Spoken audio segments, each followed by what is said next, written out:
زد زد زد زائد زد ناقص. حركة المحاور لفوق ولتحت. محور زد هو لفوق ولتحت. محور اكس يمين يسار، ي للامام وللخلف. طبعا هون هيك اي رسمة تشوفوها عليها هذه الترسيم، يعني هاي النقطة المرجعية ريفرنس بوينت، النقطة المرجعية للماكينة. بس تيجي الصبح بدك تشغل الماكينة لازم تسوي لها ريفرنس بوينت، لازم تضغط على هذا بيروح المحور واي للنقطة المرجعية، والزد والاكس. دائما انت لازم تبلش بالمحور الزد عشان تطلع الطقم للاعلى، عشان ما يضرب، يكون ضمن قطعة العمل يروح يضربها او تنكسر أداة القطع أو الريشة أو أي شيء. في هون هيك محور اللي شايفينه زائد ناقص. المحور مو موجود، هو المحور إذا بدك تضيف أنت محور رابع إضافي على الماكينة أو نص محور، بقولوا 3 محاور ونص بتصير، بإمكانك تضيفه وتستعين بالمحور المحور الرابع. هون هيك عندك هاي الخيار، أهم شيء هذه خيار إيديت تعديل. هون هيك بإمكانك تكتب برنامج وتعدل على البرنامج، تحذف برنامج، تستدعي برنامج من الكمبيوتر أو من عن طريق فلاشي إذا الماكينة فيها فلاشي. هون هيك خيار الأوتو أوتوماتيك، بس تحمل البرنامج مجرد تحط على هذا الخيار تكبس ستارت تشتغل الماكينة. هذا الخيار للبرنامج، تحميل برنامج بيكون حجمه كبير، ما ممكن تحمله عن طريق الفلاشي، تحمله مباشرة من الفلاشي، تضل تقرأ الفلاشي والبرنامج أو الماكينة بشكل أوتوماتيك. خيار الام دي اي نصف اوتوماتيك،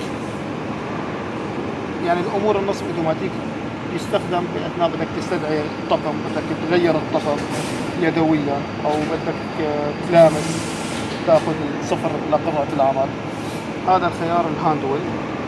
طبعا الرسومات اللي عم تشوفوها كلها نفسها بتلاقيها كل الماكينات السي ان سي نفس الرسم، يعني هذا الخيار للهاندويل هذا للام دي اي النصف اوتوماتيك النصف اوتوماتيك. الهاندويل يعني العمل اليدوي او الذراع، هذا الهاندويل الحركة اليدوية. طبعا هون هيك اذا شايفين المحور اكس واي زد بيني عليكم، هاي اكس واي زد بتحط على المحور اللي بدك اياه وبتحرك. هون هيك حركة 1%، 10، 100%، يعني كم ميل عم بتحركها، كم دوزين، كم ميكرون. هذا الخيار خيار العمل الحركة، شلون بدنا نقول، ما الحركة الخطية السريعة، الحركة الخطية البطيئة جي 1 متعارف عليها. هون الحركة الخطية السريعة جي 0، يعني على الفاضي بدك تبدل أداة القطع وبدك الماكينة بدك تحركها بسرعة مشان الزمن، تستخدم هذا الخيار جي 0 الحركة الخطية السريعة.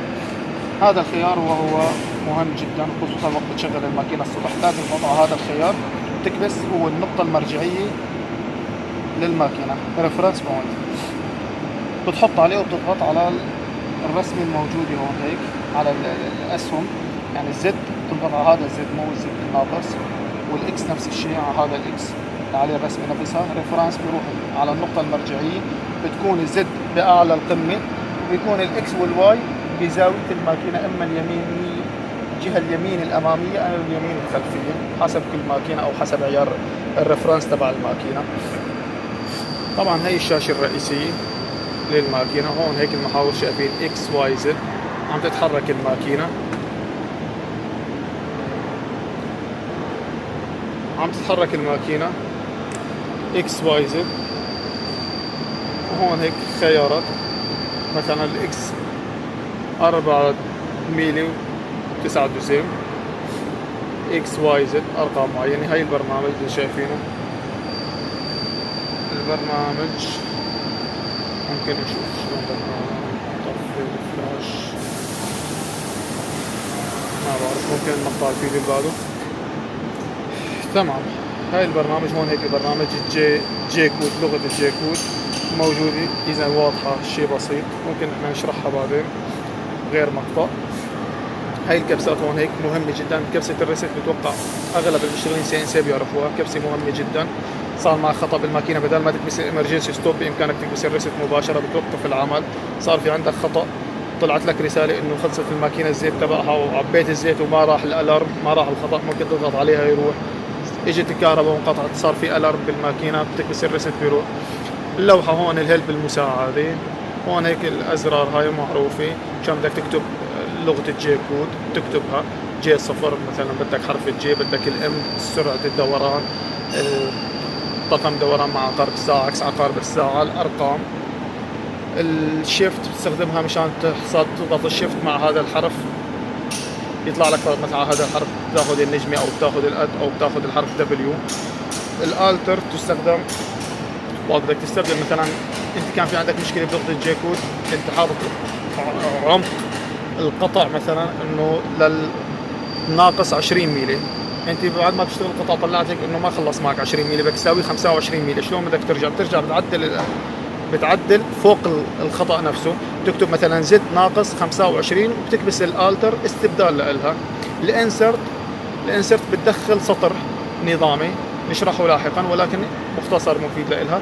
بتدخل سطر كامل، كتبت لغة جي كود او كتبت امر، بتكبس الانسرت بينزل بسطر لحاله. الديلت لتحذف برنامج او تحذف امر معين، او الانبوت نفس مجال الانسرت، ولكن تستخدم بالاستبدال وليس باستخدام السطر، باستبدال سطر كامل، او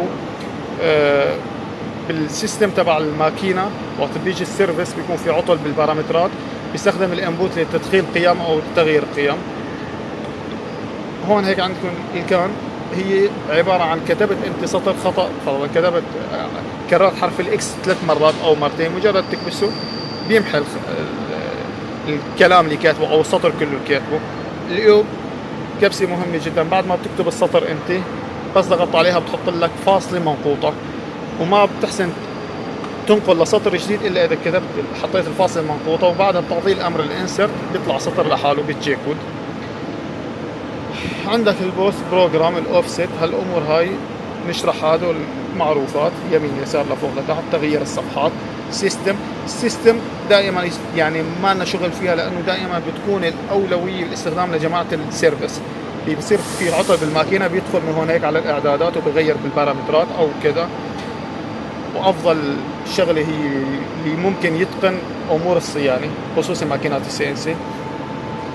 مساج اذا بيطلع الارم او كذا بدك تشوف المساج، تضغط عليها تطلع هون هيك لوحه بتتغير، تضغط على الاخطاء الطالعه بيعطيك التاريخ والزمان والاخطاء اللي طلعت معك، وممكن الارم بيطلع معك مباشره، الالارم الموجود حاليا.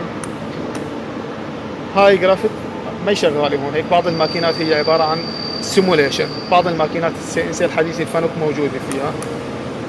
كبسات الاوفست، التلامس الاوفست عندك طالع هون هيك لغه الماكينه هون هيك جي 54 النقطه المرجعيه، جي 54 للماكينه. عندك اكس واي زد، بتدخل هون هيك اكس واي وزد والقيم حسب تلامسك صفر، تتدخل القيم، تعرف الماكينه انه صفر هذا بيبدا من هاي الزاويه اللي انت محدد له اياها بالاوفست. وبنفس الوقت الاوفست فيها وورك صفحه العمل، في السيتنج العيارات، وفي الاوفست الثاني اللي هي هون هيك طالعه معنا، في شايفين ارقام 1 و2 و3 و4. هذا الطقم الاول والطقم الثاني لانه وقت انت بتحط طقم ثاني بدها تعرف الماكينه فرق الطول بين الطقم الاول والطقم الثاني مشان هي تحسبه اوتوماتيك وما يصير اي خطا. بالنسبه للاوفست بروجرام، البرنامج، خيارات برنامج، ممكن نشوف بعدين البرنامج شلون طريقه كتابته، او يعني هلا نحن حاليا عم نشرح الامور الخارجيه البسيطه. البوس او البوس هي اللي بتعطيك ابسوليت وبتعطيك ريلاتيف وبتعطيك يعني الكل. الابسوليت هي عباره عن رفرنس الماكينه، الريلاتيف هي انت اللي عم تاخذ الصفر، مجرد انك تكتب اي شيء عن طريق اللوحه، مجرد تكبس فرضا اكس يتغير هون هيك عندك السطر التحتاني بصير كلمه اورجن، مجرد تضغط على الاورجن صار معك بتصفر. هذا الموضوع بيستخدم بعمليه اخذ الصفر، نشرحه لاحقا. الريست موجوده. فرجيكم شلون بيحط اداه القطع وبنركب اداه قطع وبنشيلها. هون هيك هذا الزر هو عباره عن هواء، بس ضغطت عليه بينزل اداه قطع، بدك تمسكه ترجع بتبدله او بتحط واحد محله، بتضغط عليه شفط هواء.